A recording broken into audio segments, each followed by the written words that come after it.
everyone, and welcome to Future Sketch, the energy update for April 2023. My name is Chris Bro. I'm an energy healer and intuitive, and every month I channel wisdom and insights regarding the month ahead to give us some perspective on how to navigate those energies. This month we can look for a general theme around revelation and what that means. So let's dive right in.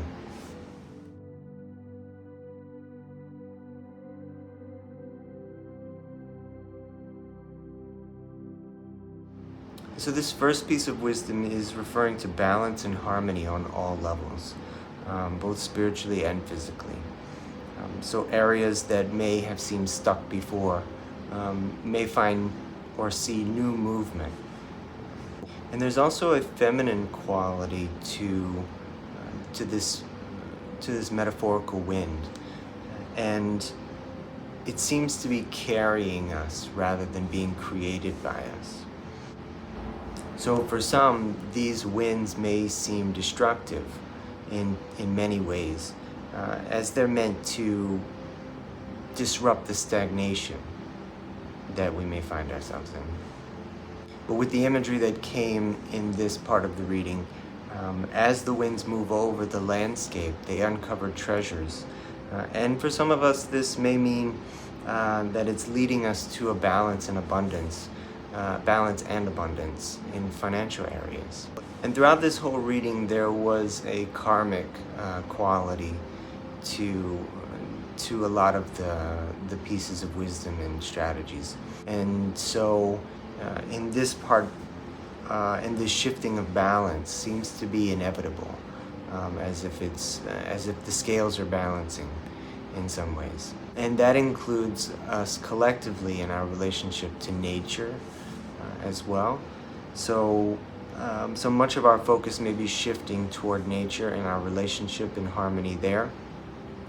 So these disruptive winds are invitations to notice and see our relationship and the imbalances that may exist in our relationship with nature, and appreciate that a little bit more.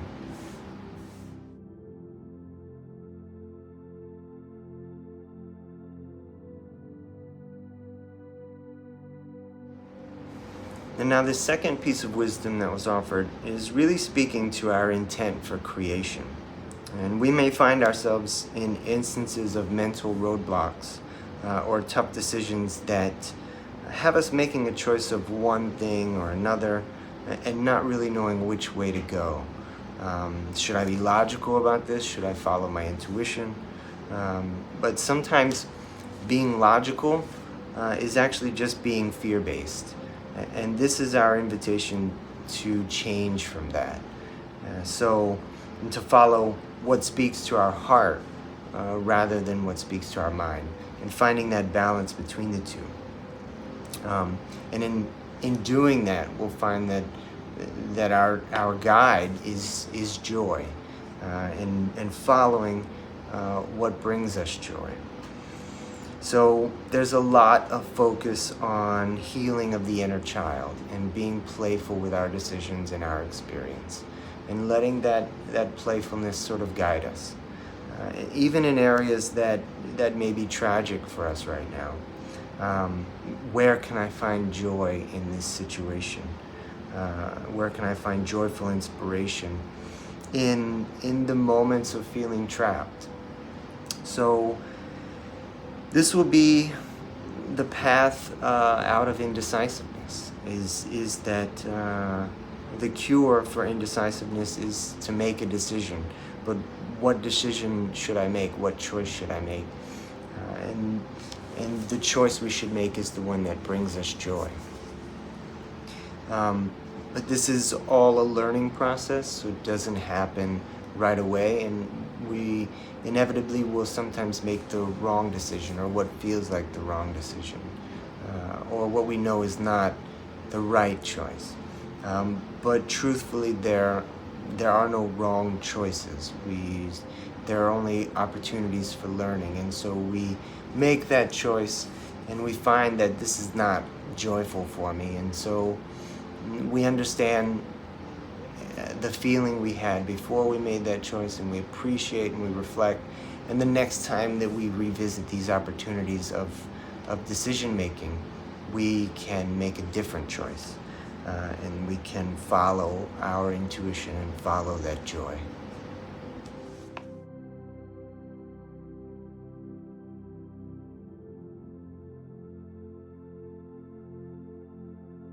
So this next piece of wisdom is reminding us that the only prison that exists is the one that we create within our own minds. The one that we create ourselves, where the bars and walls are constructed of our own fears. So often we put up these walls around ourselves to feel protected from things and circumstances that we don't understand. But the fortress that we build around our hearts hides the light inside of us and separates us even more from the light of Source, the light of God, the light of the universe, and the light of others. So this month, we should look for moments and opportunities for connection within moments where we usually feel the need to protect ourselves. So one of the images that came with this part of the reading was like a scared puppy that retracts, or a scared animal that retracts at the hand of someone trying to reach out and care for it. And it retracts out of fear, out of not knowing, or maybe even out of the memory of past experiences that were not so savory in that connection. So for a lot of us, these moments will be very subtle, as they're not really working on a conscious level. This energy, it's more of a subconscious, and really on that the foundational energy of our interactions. And so for a lot of us, these interactions may go unrecognized. But on a subconscious level, this is hugely important for us. And this is probably, and it felt like the most important piece of wisdom that was offered in the reading, is this need to unconsciously reveal those fears within our interactions, and those walls and the prison we put around ourselves by building this fortress to protect ourselves. And so recognizing that, so that we can open up to more meaningful connections.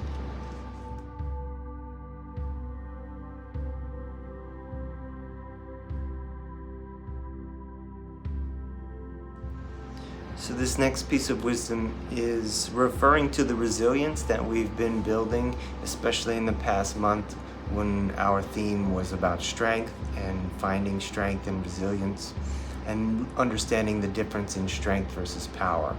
But in this piece of wisdom, what we'll find is that we may still see more of the same dead energy that is being shed through all of this process, through this ascension process, as we work through shedding and letting go of a lot of the old world to bring ourselves into this new world. We may see a lot of those same patterns coming up again, because the change is happening at the depths of our spirit first, before it manifests into the physical. So it's important for us to be rooted strongly in the foundation of the changes that are taking place, of that energy of change, and so that we don't feel as if all is a barren failure. So we want to make sure that we're rooted within that light of the change that we're creating. And there's also a significance in creating and maintaining boundaries within this as well, so that the outer world that has yet to change, or maybe changing at a different pace than we are individually, so that it doesn't pull us down or pull us away to sink our own energy. so that we maintain a higher vibration as the world around us changes to meet that. And this is all building on that strength of resilience and patience. If we're strongly rooted in the essence of our own being, then we draw life from the depths of our spirit, where we can draw upward and outward the pure life and love of our core essence.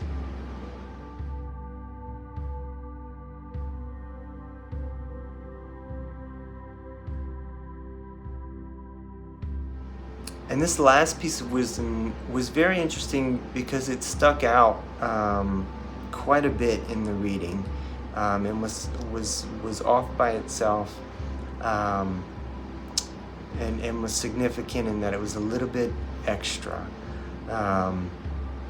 Extra in the sense that usually I channel 4 pieces of wisdom, and this was the 5th. So what the devil is representing is just a twisted truth or an inversion of truth. These dark forces that may seek to control us through secrecy. We may find ourselves in experiences that have us questioning our motives and the motives of others, including our leaders or heroes even. And we may find and recognize that many of these motives might be flawed or tainted. So we just want to be aware and vigilant in those areas, and examining our own motives, especially as to where that intent is being rooted. But this is all a positive experience for us, and there's a positive side to this, because although it may sound scary, the devil is going to reveal itself, the awareness of these dark forces breaks us free from their control and their power.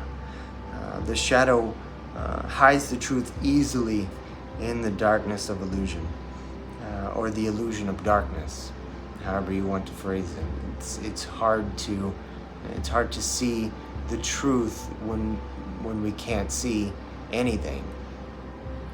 But when we shine the light of our awareness into the shadows, then the truth is revealed. The truth and the shape of those forces, the truth and the shape of that intent becomes easily known and seen, and we can choose to no longer engage with that energy.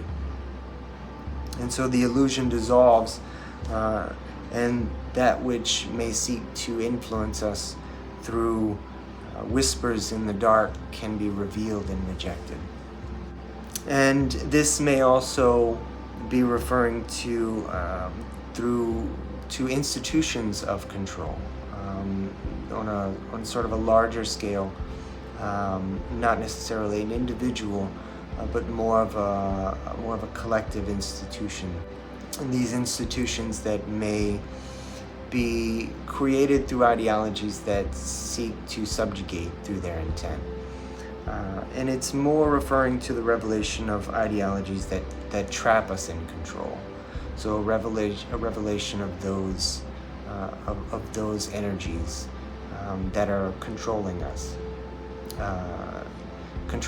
not controlling us in a way that physically imprisons us, but more reveals the imprisonment within our minds, within our thought processes, a lot of which happens through fear-based tactics.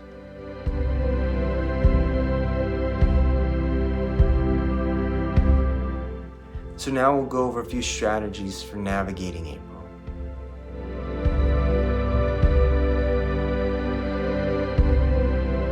So find hope. This is an invitation for us to really recognize our choice in being hopeful, in keeping hope in the presence of our experience, no matter what. And And hope is the angel's wings. Hope keeps us soaring above the forest of darkness so that we can maintain a higher perspective, so that we don't sink down into the shadow and the thorny branches below. But hope is a choice. We have a choice to spread those wings or retract them. And so that's where we find our power within this strategy.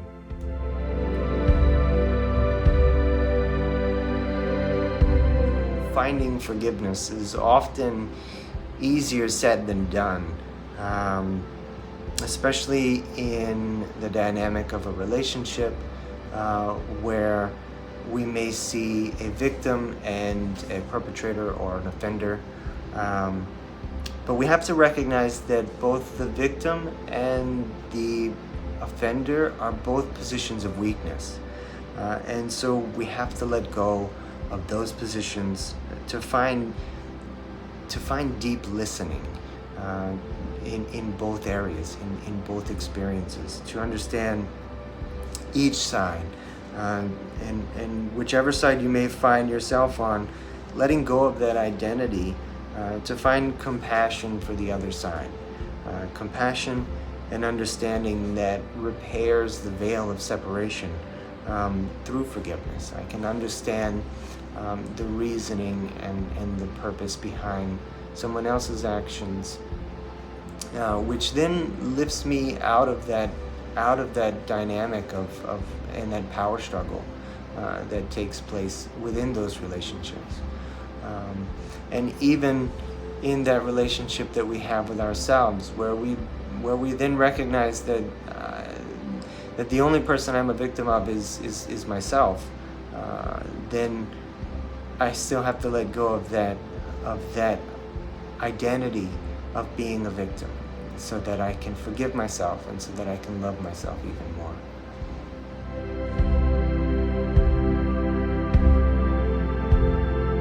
Find balance. So take the time to notice the areas of your life that may need balancing, whether that be relationships, work, love, business. And it's interesting, when I wrote the word business, I equated it to busyness. So how much time do we spend doing versus resting or reflecting? So remember that all external manifested experiences are a reflection of internal processes. So we may experience the intent, or we will experience the intent that we hold in our hearts. And so we have to reflect on that intent and ensure that it's in alignment with what we truly want.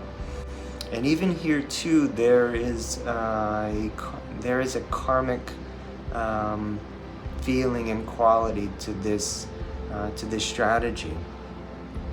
Again, the scales balancing and finding that balance within our experiences.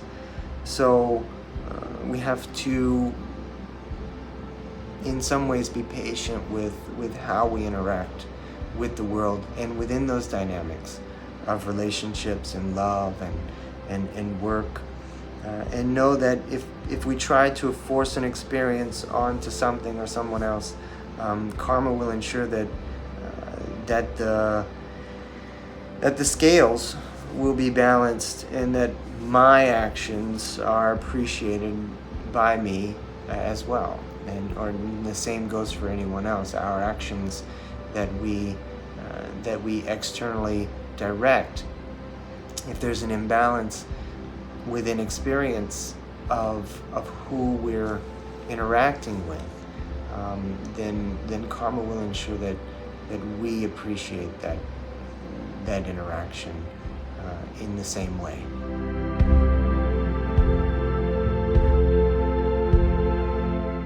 And so the last strategy for April is just find memories of love. And so reflect on the past, but try not to dwell on it. Use the inspiration and the joy from that time to assist you in the here and now. And this is a way for us to transmute the energy of experiences in the past, to remember only those things that were joyful and let go of the things that were not. So take the time to reflect and heal those areas in the past by finding those memories that are joyful and that are loving. So thanks for watching. Please like and subscribe. Take only what resonates. And if something does resonate, leave a comment down below on how these energies are showing up for you. But as always, thank you for allowing me to be a part of your journey.